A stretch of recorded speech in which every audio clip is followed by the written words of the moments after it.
In our previous video, we talked about the mystery of marriage, and we also posited that we'll be able to understand marriage in line with God. In other words, we cannot fully understand marriage outside God. For us to be able to grasp what marriage is all about, we must go back to who instituted it and why he instituted it. And I will posited last time that the whole essence of marriage is also centered around love. Also, for spouses to be able to take care of themselves. That is, for the good of the spouses, for procreation, and as well as the raising up of the education of the offspring. Okay, so today we'll be looking at the church's teaching, the Catholic Church teaching on marriage. Okay, so there are two things that stands out in the theology of the church's teaching. The first is covenantal and the second is sacramental. So the marriage for the church, marriage is a covenant and a sacrament. So that is why I just summarize it to say, okay, marriage is a covenantal and sacramental what? Bond. Okay, so along the day, by the end of the day, I'm going to give you the definition of marriage according to the church. Okay, so but I want you to understand that these are the two principles. What you need to know about marriage, these are the two key principles that you need to know about the church marriage. Is built on, it is covenantal, and as well as it establishes what? A sacramental bond. Okay, now the first. Now, what do we understand? What is this covenantal bond all about? So one thing I want us to understand is that marriage is first and foremost a covenant. Okay? It's first and foremost a covenant. It is a sacred and irrevocable bond between a man and a woman established by God himself. You remember the Genesis story of creation, how God created man in his own image and likeness. Okay, how in the second narration story, how when God created man and discovered that he needed a helpmate, and he made man to fall asleep, and he took a rib from the side and formed a woman. Okay, we are told that when the man saw the woman, he exclaimed, "At last, this is the bone of my bone and the flesh of my flesh." And immediately he named her woman. Okay, and woman, the meaning of woman means taken out of man. Okay, so from there you see that there is already a bond established. There is already a bond established by God himself. Okay, so the next thing I want us to pay attention to is the church's marriage. In the church's marriage is not just a mere contract. It's just like a contract you just go to the court to sign. It is more than that. So it is a covenant. So it also involves some kind of vows, some kind of promises, some kind of obligation in relation with God. Okay? And it is this covenantal relationship is divinely instituted, okay, by God. So God wants man and a woman to live together in love.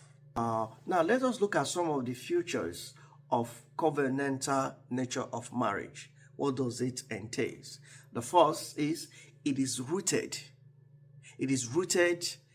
in God's plan, as we see in the creation story. as I mentioned, you can read Genesis chapter 1, verses 27 to 28, okay? Or you can read Genesis chapter 2, verse 24. Then the second thing I want you to understand is marriage is a model of God's covenant with his people. Just the way God had that relationship with the people of Israel of old, that covenantal relationship, promising his people to be with them. Okay? So that is how marriage is also, that's the nature of the covenantal marriage also what have. Also, marriage also involves total self-giving. Total self-giving. So what this means is that each couple, they are called to give themselves completely to one another. It is not one-sided. So not the case that, the woman is not loving the man or the man is not loving the woman. They are called to love themselves together. The last is of marriage, nature of marriage is unity and indissoluble. What that means is that because God himself is the author of the marriage covenant, the bond cannot be broken. That which has been established by God with the man and a woman, cannot be broken by any human being. And this explains why the scripture says, what God has joined together, man must not separate. That we can see in Mark chapter 10, verse 9. What God. So that's unity. So this is very key in marriage. That is why you see the Catholic Church marriage. Some people say, once you enter, you can't come out. So coming out in the sense that once the marriage is validly done, validly celebrated, everything followed, everything is valid, and it has been consummated. So there is nothing you can, the church does not believe in divorce. Say, I'm tired of this woman, I want to go and marry another woman, I want to divorce her. I'm tired of this man, my husband is, no, I want to go, no. Okay? Because of this unity and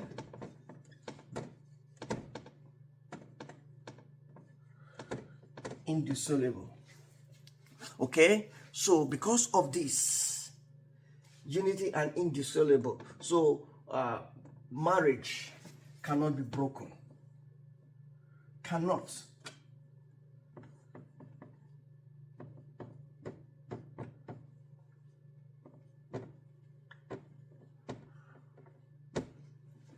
So once this marriage is contracted, it cannot be broken because it is a covenantal marriage and God is at the heart of it. So it is good we understand it in the context. Okay? So now let us listen to what the Catechism of the Catholic Church teaches in CCC 16. This is the number. You can go and read it. 1601.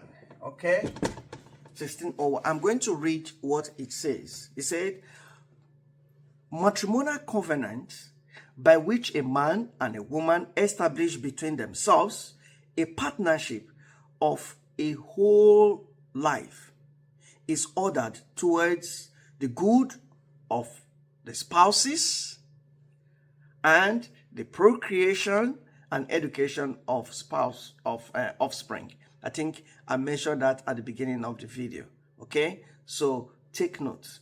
So then we are still going to talk about the good, the ends of marriage. So these are the three ends of marriage. The three ends of marriage. The three ends of marriage. The three ends of marriage. One, the good of the spouses.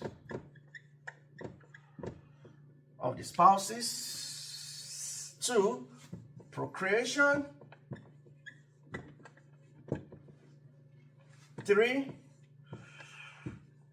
education of the offspring.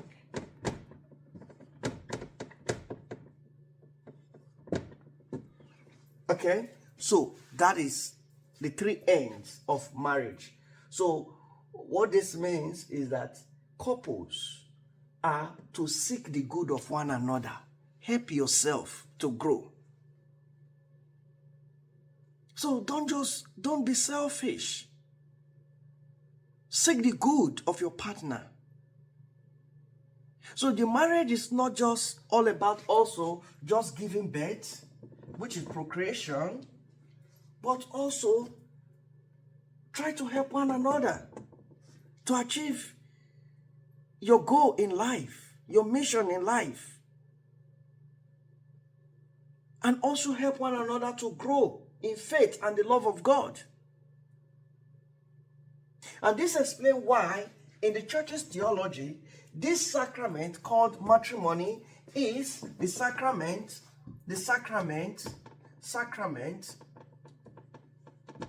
of service of communion or service. So they are called to serve one another in marriage. So along the line, we are still going to talk about that so that you understand what it takes to serve yourself in marriage. Okay, so having looked at this, so we'll move on to the second aspect. We'll look at the second aspect, which is we have looked at marriage as a covenant. Now let's look at marriage as a sacrament. Marriage as a sacrament.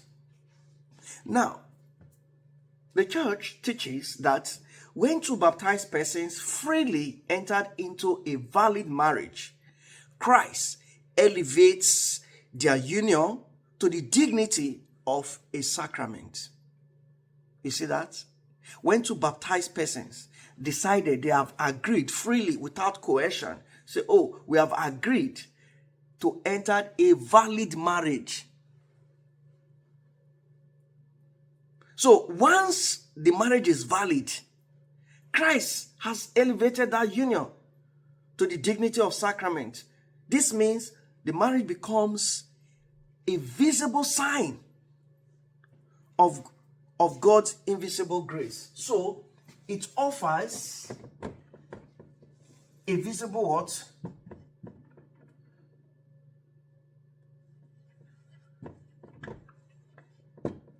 Though what you are seeing a visible sign, but it comes with what? Of God's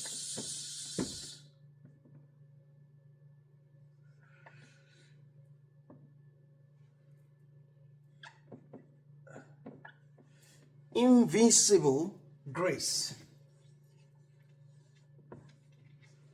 So this explains why, even from the definition of sacrament, sacrament is an outward sign of inward grace ordained by Jesus Christ, by whose grace is given to our soul. So those who are baptized, the baptized couples, when they come to the church to sacramentize their marriage, so they also receive a grace, a special grace to live the life. The grace is not something you can see. But the act of marriage is a visible sign, something that everybody sees, that they have come together to the church to be wedded.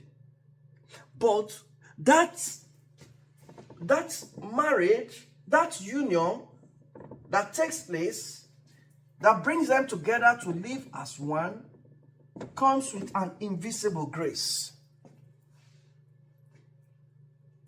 An inward grace to the couple to be able to live their marital life and their vows. Okay, now let us look at, so in this sacramental marriage, I would say 2 things stands out, which I mentioned there. One, you can reduce it to what? Outward sign. Outward signs, which is visible, something you can see. And two, inward grace, which is invisible grace, something you cannot see. Okay? Okay, the third is that this sacrament is instituted by Jesus.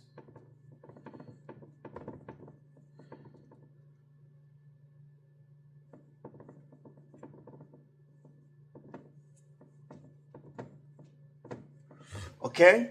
All right. So now let us look at some scriptural foundation for this sacramental marriage. Remember the story of the wedding feast at Cana in John chapter 2, verse 1 to 11? When the couple invited Jesus, Jesus brought blessing and joy to their marriage, to their home. You see that? Jesus brought joy, brought happiness, even when their wine ran out. Jesus performed his first miracle because he was invited. So, that is it. And also, if we look at Ephesians chapter 5, verses 25 to 32, you see, Jesus also likened marriage that exists between a man and a woman with that of the relationship that happened between Jesus and the church.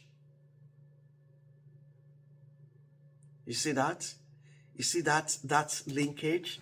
You see that linkage? So when we talk about the marriage of the church, so it's still linked to God. Yeah.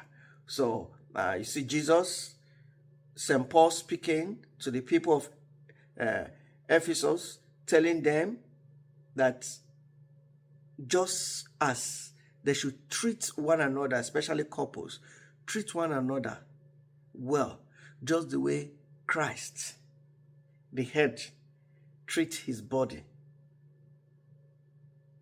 the church, well.